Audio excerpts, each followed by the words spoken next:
Hello everyone नमस्ते सबैजनालाई delete confusion YouTube च्यानलमा स्वागत गर्न चाहन्छु होइन।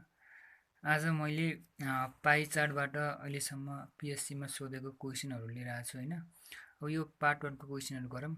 अब हामीले फर्स्टमा इजी टाइपको गरिन्छ, त्यसपछि हल्का डिफिकल्ट टाइपको गर्दै जान्छौँ होइन। फर्स्ट क्वेसन के छ भन्दाखेरि एबिसिडिइएफजिएच भन्ने डिस्ट्रिक्टहरू छ होइन। यो डिस्ट्रिक्टहरूको चाहिँ टोटल पपुलेसन 2 लाख दिएको छ।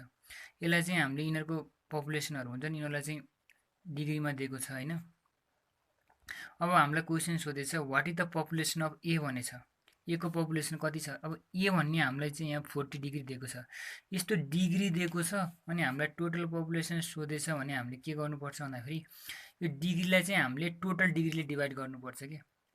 बुझ्नुभयो। अब यस्तो टोटल पपुलेसन अफ ए भनिसकेपछि जहिले पनि यो डिग्रीलाई हामीले टोटल पपुलेसनसँग मल्टिप्लाई गर्नुपर्छ है। अब हाम्रो टोटल पपुलेसन कति छ 2000 छ, 2 लाख छ सरी होइन। अब हाम्रो टोटल डिग्री कति हुन्छ 360। अब पर्सेन्टेज भनेर सोध्यो भने के हुन्छ नि वाट इज द अब what is the population of a in percentage भन्यो भने के गर्नुपर्छ भन्दाखेरि यी मल्टिप्लाई 100 गर्नुपर्छ नि त। टोटल पर्सेन्टेज भनेको त 100 हुन्छ नि त होइन।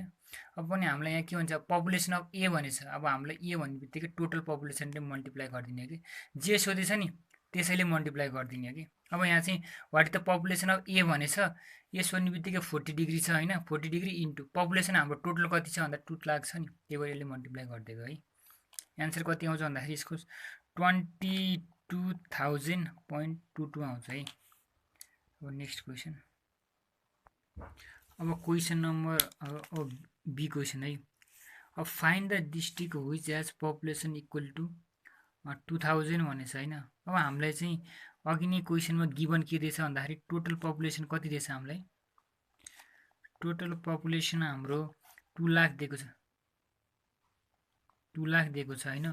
Find the district which has population equal to 2000 भनेछ। यस्तो टाइपको क्वेसन दियो भने हामीले के गर्नुपर्छ भन्दाखेरि हामीलाई चाहिँ पपुलेसन कति दिएछ 20,000 दिएको छ नि त होइन। अब हामीले चाहिँ के गर्नुपर्छ भन्दाखेरि हामीले त्यसै डाइरेक्ट चाहिँ अब कुनमा पपुलेसन 20,000 छ भनेर पत्ता लगाउन सकिन्न कि। अब हामीलाई क्वेसनमा दिएको जे कुरा दिएको छ नि, अब जस्तै टोटल पपुलेसन क्वेसनमा कति दिएछ 20,000 दिएछ।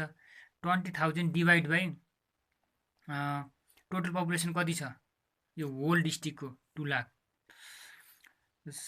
लाख गर्नु पऱ्यो अनि मल्टिप्लाई। अब हामीले के गर्नुपर्छ भन्दाखेरि हामी त अब यो फिगरमा दिएको चाहिँ डिग्रीमा दिएको छ नि त। अब हामीले चाहिँ यो चाहिँ दिएको गिभनलाई होइन हामीले डिग्रीमा कन्भर्ट गऱ्यो भने बल्ल कुन डिस्ट्रिक्टमा पपुलेसन 20,000 छ भनेर आइडेन्टिफाई गर्न सकिन्छ होइन। अब डिग्रीमा लानु पऱ्यो भने अब टोटल डिग्री कति हुन्छ भन्दा 360ले मल्टिप्लाई गरिदिउँ। 360ले मल्टिप्लाई गरिदियो भने यो 36 आउँछ है। 36 डिग्री आयो होइन। 36 डिग्री भन्ने बित्तिकै कुन हो जी भन्ने बित्तिकै टोटल पपुलेसन केमा रहेछ 36 भनेपछि जीमा रहेछ। Scored by a student in different subject, total marks obtained from the examination are 540. The mark scored in English, Science and Social Science exceed the mark scored in Indian Mathematics भनेर सोधेछ होइन। अब हेर्नु त the mark score in English science र सोसलको marks होइन math र हिन्दी भन्दा कतिले धेरै छ भनेर सोधेको छ क्या क्वेसनले। यस्तो भइसकेपछि हामीले के गर्नुपर्छ भन्दाखेरि होइन यहाँ एन्सर हाम्रो पर्सेन्टेजमा दिएको छ अप्सन होइन। अप्सन पर्सेन्टेजमा दिइसकेपछि हामीले मल्टिप्लाई बाई 100 गर्नुपर्छ नि त। जे निकाल भनेको छ त्यसैले मल्टिप्लाई गर्नुपर्छ। यहाँ पर्सेन्टेज दिएको छ टोटल पर्सेन्टेज भनेको त 100 हुन्छ नि त जहिले नि होइन। अब हामीले फर्स्टमा के गरौँ भन्दा इङ्ग्लिस साइन्स क्वेसनले जे भनेछ त्यही गरौँ प्लस सोसलको मार्क्स होइन हिन्दी र म्याथभन्दा कतिले धेरै छ भन्ने बित्तिकै माइनस गर्नुपर्छ, सबट्र्याक्ट गर्नुपर्छ हिन्दी प्लस म्याथसँग। धेरै कतिले धेरै छ भनेर कम्पेयर गरेर सोधेछ भने सबट्र्याक्ट गर्नुपर्छ भनेर बुझ्नुपर्छ कि हामीले यो गरे होइन। इङ्ग्लिस कति दिएछ 55 प्लस 80 प्लस 65 होइन माइनस हिन्दी भनेको 70 प्लस 90। यो क्यालकुलेसन गर्दा 40 आउँछ, 40 डिग्री आयो।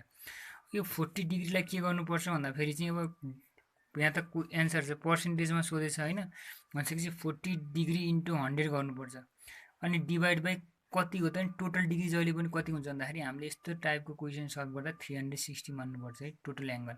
360 डिग्री हो नि त टोटल एङ्गल होइन। 40 डिभाइड बाई 360 इन्टु 100 गर्दा कति हुने भयो भन्दा 11/1/9% आउने भयो एन्सर भनिसकेपछि option D is our correct answer. अब क्वेसन नम्बर 2 मा के भनेछ भन्दाखेरि हैन बीमा के अब find the subject in which student score 105 marks 105 marks होइन कुन सब्जेक्टमा स्टुडेन्टले स्कोर गर्यो भनेर सोधेछ। अब हाम्रो यहाँ त क्वेसनमा त सबै डिग्रीमा दिएको छ होइन। डिग्रीमा दिइसकेपछि हामीले के गर्नुपर्छ भन्दाखेरि हामीलाई 105 के दिएछ स्कोर मार्क्स स्कोर गरेको दिएछ। त कुन सब्जेक्टमा हो त्यो हामीले निकाल्नु पर्यो 105 दिएछ होइन। अब हामीले कुन सब्जेक्टमा हो निकाल्नु पर्ने हो नि त। निकाल्नु पर्ने केमा छ यहाँ डिग्रीमा छ नि त।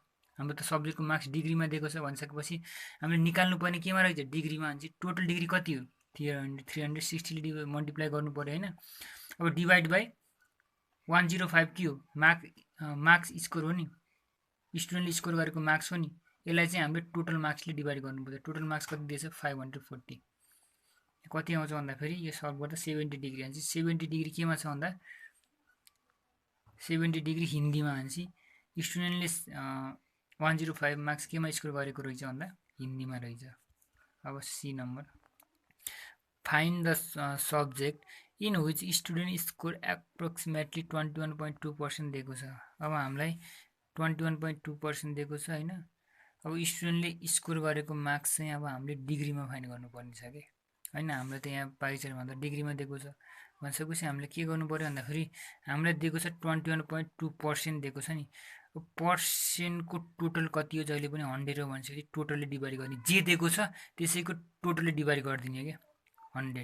अब हामीले केमा लानुपर्ने छ find the subject in which student score approximately 21.2%। अब हाम्रो त सबै डिग्रीमा दिएको छ नि त पाइन्छ कुनमा हो 21.2% दिएको छ। तर हामीलाई चाहिएको चाहिँ डिग्रीमा भनिसकेपछि टोटल डिग्री कति हो 360ले मल्टिप्लाई गरौँ आउँछ एन्सर 70 डिग्री। 70 डिग्री भन्ने बित्तिकै यो के को भन्दा हिन्दीको भन्न खोजौँ है। अब find the average marks score in English math social and this is what percent of science भनेछ होइन। एभरेज भन्ने बित्तिकै हामीलाई जतिवटा दिएको छ त्यतिले डिभाइड गर्ने हो नि त होइन। अब हामीलाई इङ्ग्लिस म्याथ र साइन्स दिएछ होइन। इङ्ग्लिस म्याथ र सोसल दिएको छ होइन। यो चाहिँ होइन साइन्सको कति पर्सेन्ट छ भनेर सोधेछ। अब हेर्नु एभरेज मार्क्स दिएछ English math plus social average भन्ने बित्तिकै कतिवटा सब्जेक्ट दिएछ 3टा भनिसकेपछि 3ले डिभाइड गरिदिउँ होइन 3 भयो भनेपछि 55 प्लस 90 प्लस 65 गरौँ इङ्ग्लिस म्याथ साइन्सको मार्क्स डिभाइड बाई 3 गरौँ। यो चाहिँ 70 डिग्री आयो होइन। यो 70 डिग्री होइन साइन्सको कति पर्सेन्ट छ भनेर सोधेछ नि त होइन। 70 डिग्री आएको छ भनिसकेपछि 70 डिग्री भयो होइन। साइन्स भन्ने बित्तिकै के हो अहिले वाट पर्सेन्ट अफ साइन्स भनेछ नि। पर्सेन्ट भन्ने बित्तिकै क्वेसनले केमा सोधेको पर्सेन्टमा भनिसकेपछि मल्टिप्लाई 100 गर्नु पऱ्यो होइन। अब English math and science this is what percent of science भनेको के को पर्सेन्टसँग त नि के को मार्क्ससँग सोधेको क्वेसनले कुन सब्जेक्टसँग सोधेको कुन सब्जेक्टको रेस्पेक्टमा सोधेछ। This is what percent of science भनेको यो चाहिँ साइन्सको कति पर्सेन्ट छ भनेछ। अब चाहिँ साइन्स भन्ने बित्तिकै साइन्स कति दिएछ साइन्ससँग सोधेछ भने चाहिँ 80 गरौँ 80 गरौँ। यो भनेको 87.5% आउँछ एन्सर हाम्रो 87.5। आजलाई यति 2टा गरौँ होइन। तपाईँहरूलाई यो भिडियो कस्तो लाग्यो होइन। यदि मन पर्यो भने लाइक सेयर एन्ड सब्सक्राइब गर्न नबिर्सिनु होला। Good lock.